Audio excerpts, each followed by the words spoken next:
यहाँ एपिसोड 3 की पूरी कहानी सस्पेंस और इमोशनल ड्रामा के साथ तैयार है। चोल का अंधेरा कमरा रात के 10 बजे है। आर्यन अपनी जिंदगी की पहली सबसे थका देने वाली शिफ्ट खत्म करके अपने 10 बाई 10 के किराए के कमरे में लौटा है। दीवार पर पेंट उखड़ा हुआ है। ऊपर एक पुराना पंखा आवाज कर रहा है। आर्यन अपने बिस्तर से नीचे छिपाई हुई एक ब्लैक लेदर फाइल निकालता है। यह उसके सिंघानिया ग्रुप की सबसे सीक्रेट फाइल है, जिसे वह सुरक्षा के लिए अपने साथ लाया था। वह फाइल खोलकर कुछ पढ़ ही रहा होता है कि तभी दरवाजे पर खटखटाहट होती है। आर्यन बुरी तरह घबरा जाता है। वह झटके से फाइल को फटे हुए गद्दे के नीचे ठूंस देता है। दरवाजा खोलते ही सामने ईशा खड़ी है। उसके हाथ में एक स्टील का टिफिन और मरहम की डिब्बी है। ईशा ने कहा, तुमने दरवाजा खोलने में इतनी देर क्यों लगाई और तुम इतने पसीने पसीने क्यों हो? आर्यन ने हकलाते हुए कहा, वो बस सो गया था। तुम इतनी रात को यहाँ? ईशा ने कहा, तुम्हारे हाथ देखे थे मैंने कैफे में, लाल पड़ गए थे। ये मरहम लगा लेना और ये खाना। मुझे पता था तुम थक कर कुछ बनाओगे नहीं। आर्यन चुपचाप ईशा को देखता रह जाता है। उसे याद आता है कि उस बंगले पर 5 शेफ थे, लेकिन किसी ने कभी इतने प्यार से खाना नहीं पूछा था। ईशा कमरे के अंदर आती है और सफाई करने लगती है। आर्यन, तुम लड़के अपने कमरा इतना गंदा क्यों रखते हो?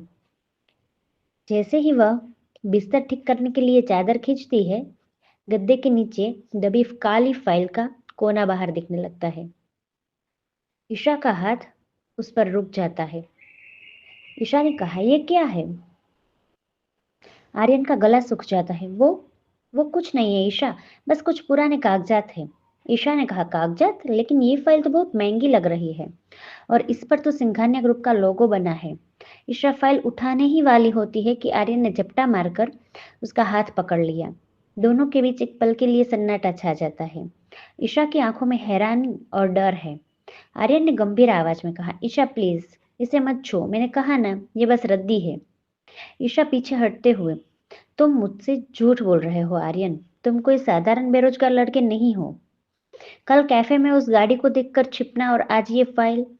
तुम कहीं किसी क्राइम में तो फंसे नहीं हो ना? आर्यन को समझ आता है कि उसने ईशा को डरा दिया है। वह अपना स्वर नरम करता है। आर्यन ने कहा, ईशा, मुझ पर भरोसा रखो। मैं कोई अपराधी नहीं हूँ। बस मैं अपनी जिंदगी की एक लड़ाई लड़ रहा हूँ, जिसका सच मैं अभी नहीं बता सकता। क्या तुम मेरा साथ दोगी? ईशा थोड़ी देर उसे देखती रहती है, फिर धीमी आवाज में कहती है, मैं इंसानों को पढ़ना जानती हूँ आर्यन। तुम्हारी आंखों में बेईमानी नहीं, दर्द है। ठीक है, मैं सवाल नहीं पूछूंगी, पर याद रखना, जिस दिन मेरा भरोसा टूटा, उस दिन हमारी दोस्ती खत्म हो जाएगी। अगली सुबह आर्यन कैफे में जा ही रहा होता है, तभी उसे गली के मोड़ पर वही काली मर्सिडीज दिखती है। इस बार कार से विक्रम नहीं, बल्कि आर्यन का छोटा भाई समीर उतरता है। समीर अपने फोन पर किसी से बात कर रहा है। समीर ने कहा, हाँ, आर्यन गायब है। अगर वो एक हफ्ते और नहीं मिला तो बोर्ड मीटिंग में मैं खुद को सीईओ घोषित कर दूंगा। उसे ढूंढने की जरूरत नहीं है, बस ये पक्का करो कि वो वापस ना आए। आर्यन दीवार के पीछे छुपकर ये सब सुन लेता है। अब उसे समझ आता है कि उसके अपने ही भाई ने उसे रास्ते से हटाने की साजिश रची है।